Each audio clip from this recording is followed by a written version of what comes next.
Salut, c'est Trado, je suis content de vous retrouver pour la mise à jour de l'analyse technique du CAC 40, 0,4% de baisse aujourd'hui. Il est vrai que les tensions qui entourent l'initiative américaine d'envoyer Madame Pelosi à Taïwan laissent les investisseurs un peu circonspects, et il est vrai qu'on n'est plus à une guerre près maintenant, on n'est plus à une situation géopolitique tragique maintenant, mais voilà, il ne s'agirait pas non plus que les investisseurs prennent trop de risques alors que tout est enveloppé d'une chape d'inquiétude, et on a donc une bonne raison de continuer de consolider. Une consolidation qui n'est pas anodine avec un petit gap, bon petit gap, mais gap quand même, hein. Il n'y a pas de cotation entre le plus bas de la bougie de lundi et les plus hauts de la bougie de mardi. Il peut s'agir malheureusement d'un gap de rupture, c'est-à-dire qu'on était en tendance haussière.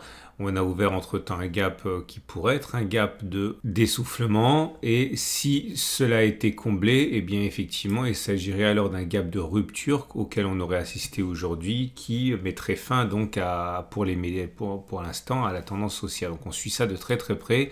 Pour l'instant le gap qui a été ouvert ici n'a pas été complètement comblé, on voit qu'il a été partiellement comblé. En fait il faudrait le redessiner comme ça, je laisse quand même comme il était à la base, mais c'est inquiétant et rassurant à la fois. Inquiétant parce qu'il a été entamé, rassurant parce on a rebondi dessus, on verra. En tout cas, il est dangereux de prendre des paris trop marqués pour l'instant. On voit bien que les investisseurs naviguent à vue.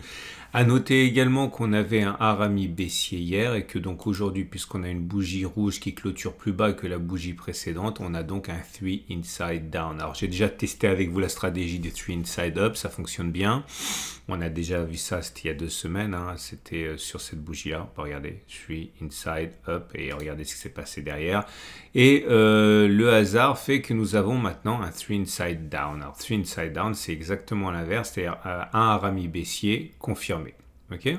Et puisqu'on a un harami baissier confirmé, on va regarder quelles sont les chances que l'on a d'aller encore plus bas. Alors, j'ai testé 2 choses pour vous. La première, sur 30 occurrences, j'ai regardé s'il était plus plausible de clôturer plus bas que le 3 inside down. Et la deuxième chose, j'ai regardé s'il était envisageable de rallier un objectif tel que on fasse la même distance qu'il y a entre la clôture du 3 inside down et les plus hauts de la bougie reportés vers le bas. 1,16 clairement, ok. Et c'est parti donc pour le test. Alors, première occurrence, premier échec ici. Ah oui, alors plusieurs choses à dire. Les puristes veulent que ce soit à la fin d'une tendance haussière. Il faut qu'elle ait quand même un corps qui ne soit pas démesuré. Mais voilà, l'idée c'est que c'est vraiment une grande bougie verte, un petit corps rouge et confirmation avec une bougie rouge, clôture en dessous de la bougie rouge précédente, ok. Donc ça aurait été très bien, si ce n'est encore une fois que c'était pas en fin de période de hausse. Alors, le problème c'est qu'il y a très peu d'occurrences, donc j'ai pris tous les 3 inside down qui se sont présentés, en comprenant bien encore une fois qu'ils n'ont pas tous la valeur pour les orthodoxes, et que là je m'expose sans doute à un châtiment exemplaire si un spécialiste des bougies voit cette vidéo. Alors, première tentative, premier échec ici. Donc non seulement on n'a pas fait une distance équivalente à 2,33 vers le bas, ok, mais on n'a même pas clôturé en dessous de la bougie qui formait le 3 inside down, donc c'est 2 pouces rouges, ok. On va devoir faire défiler longtemps parce que c'est rare. Là c'était bien, ça remplissait toutes les cases, hein.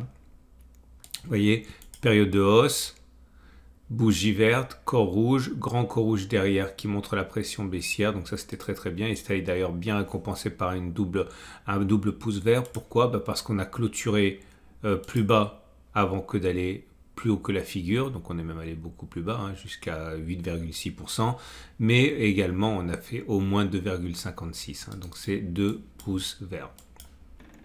On continue. Je sais que c'est un peu fastidieux, mais c'est à vous de regarder aussi que je me sois pas trompé, c'est important. Donc là, pareil, 2 pouces verts, ça a fonctionné. Je continue. 1 pouce vert et 1 pouce rouge. Pourquoi? Tout simplement parce qu'on a bien eu notre plus bas qui a été fait après. Donc on a clôturé plus bas que la clôture du 3 inside down. Par contre, on n'a pas rallié un objectif au moins égal à 2,69. On a fait 2,50. Avant d'avoir fait moins de 50, on est revenu toucher le stop de protection dessus, hein. Donc c'est pour ça qu'il y a 1 pouce vert et 1 pouce rouge. Bon allez, je vais aller un petit peu plus vite parce que sinon on n'a pas terminé. Il faut quand même que vous voyez le graphe. Là, ce sont des cas, je vous ai simplement montré que j'ai pas tenu compte de celui-là parce que la bougie est rouge et n'est pas rouge, elle est verte. Donc encore échec, échec. Un double succès ici, un double échec, un double succès, et succès, échec, double succès, double succès, double succès, double échec, double échec, double succès, succès, échec, double échec, double échec, double succès. Alors là, j'en ai pas tenu compte parce qu'en fait, même si on a clôturé plus bas, vous voyez, c'est vraiment loin de la capitulation des haussiers puisqu'on a ouvert au-dessus de la figure, donc c'est pas bon. Succès, succès, double succès encore, double échec. Succès, échec. Là, oui, c'est rouge, mais c'est au-dessus, donc c'est pas bon. Je vais simplement donner des exemples comme ça. Hein, un succès, un échec. Là, pareil, hein, la bougie est baissière, mais elle est verte, donc c'est pas bon. Succès, échec. Et double succès. Et voilà, c'est terminé. Donc, on en est à nos 30 occurrences. Et sur ces 30 occurrences, voilà le bilan que l'on établit. Dans 20 cas sur 30, on est allé plus bas. Dans 10 cas, on avait fait les plus bas sur la figure, donc 67% de succès pour cette stratégie, 33% d'échec. Et par contre, pour l'objectif, 50%. 50% d'affaire une distance au moins égale entre la clôture et le sommet vers le bas et 50% de ne pas le faire. Mais comme vous avez pu le constater, lorsque ça fonctionne très très bien. Donc si vous avez le temps et que le système vous intéresse, regardez, hein, on va généralement beaucoup plus bas. Donc moi, je vous engage à faire le test avec R2, voire R3. À mon avis, ça doit être pas mauvais du tout. Mais en tout cas, si on regarde dans l'immédiat, ce qu'on peut dire, c'est que si on tient compte de ce que l'on vient de tester, est-il probable que l'on clôture plus bas qu'aujourd'hui? Oui, 67%. Et est-il probable que l'on fasse au moins la distance entre la clôture et les plus hauts 1,16 mais vers le bas? Non. Ok, mais attention, non, ça ne veut pas dire que c'est pas rentable. Il faut envisager au contraire de faire R2, R3 et à mon avis ce sera rentable. Enfin, je ne l'ai pas testé, donc c'est simplement une intuition. Mais encore, vous l'avez compris, encore une fois, il est plausible que l'on clôture plus bas qu'aujourd'hui. Ce qui nous amène aux autres indicateurs techniques, une moyenne mobile à 7 jours qui est ascendante, donc là, la tendance immédiate, elle est haussière. La moyenne mobile à 20 jours est ascendante, donc la tendance immédiate, elle est haussière. La moyenne mobile à 50 jours commence vraiment à adopter une pente de plus en plus haussière, donc la tendance de fond est haussière. Attention, on a déjà testé le croisement M20, M50. Je vous le retesterai demain si vous vous en souvenez pas. Moyenne mobile à 200 jours, par contre, toujours descendante, la tendance de long terme est baissière. On avait dit hier, hein, et on l'avait backtesté, qu'on avait ici une réintégration des bandes de Bollinger. En ce sens, il était plausible que l'on continue de baisser. Donc, en fait, c'est ce qui s'est passé. Et Super Trend toujours haussier et SAR toujours haussier également.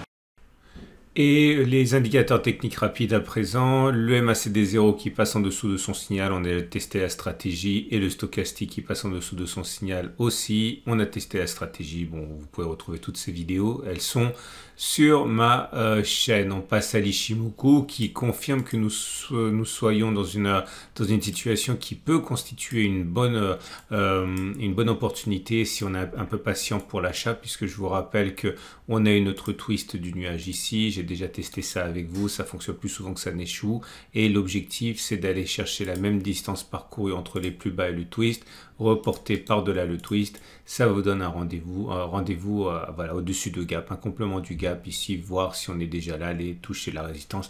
Ça reste assez intéressant. L'idée, encore une fois, c'est que ça, c'est plutôt à utiliser comme une histoire de filtre, hein, puisque si vous voulez mettre un stop de protection, il faudrait le mettre en dessous. Donc, vous avez un ratio gain-risque qui est pas bon. Hein. Donc, pour l'instant, hein, mais par contre, vous avez bien compris que si on se rapproche du point de sortie, eh bien, le ratio gain-risque sera autrement plus intéressant. Hein. On termine avec les trades du jour, mais avant ça, je vous rappelle que si je n'ai pas acheté comme je l'espérais, comme je le voulais ici sur les 5800, et si je n'ai pas pu profiter de la progression de 11-12% depuis qu'on a touché cet objectif, malheureusement, il n'est pas moins vrai que j'ai eu la possibilité d'accumuler grâce à la stratégie d'accumulation rationnelle d'investissement pour le moyen et long terme. Et je vous propose toutes les semaines cette vidéo de long terme. Et franchement, croyez-moi, hein, plus important que savoir trader, spéculer, pour les gens normaux qui ont un travail, je veux dire, il faut savoir investir. Et cette méthode est sans doute pour vous. Pensez à regarder, si vous ne le connaissez pas, ce format que je mets à votre disposition. Et on termine avec les trades du jour. Alors, quels sont-ils? Toujours les mêmes. Si vous êtes haussier, eh bien, vous pouvez, par exemple, envisager, je l'ai dit, hein, je le répète, hein, vous avez plusieurs choses. Hein. Si vous pensez que le gap, il va tenir ici, eh bien, vous pouvez décider d'investir avec comme objectif d'aller chercher la même distance parcourue par-delà le gap. On le connaît, ça veut dire en gros aller chercher la résistance journalière. Le stop de protection, il doit mettre en dessous de gap. Hein. Si c'est vraiment un gap de continuation, il n'a pas le droit d'être comblé. Donc ça vous donne un très bon ratio gain-risque, hein, puisque allez, pour 2% de perte, vous pouvez gagner 3-4%. Donc un très bon ratio gain-risque. Si vous voulez spéculer à la baisse, vous avez l'histoire du swing side down ici. Hein. Donc avec un ratio gain-risque de 1 pour 1, c'est que 50%, mais si vous visez plus que un ratio gain-risque de 1 pour 1, vous avez plus de chances de vous tromper que d'avoir raison, mais par contre, ça peut être intéressant hein, si vous visez 2 fois le risque ou 3 fois le risque. Intéressant, je veux dire, à condition de le faire tout le temps, et que vous arriviez en gros à suffisamment d'occurrences pour qu'on se rapproche du résultat théorique. Hein. Voilà, je vous souhaite une excellente journée et je vous dis à demain pour la mise à jour.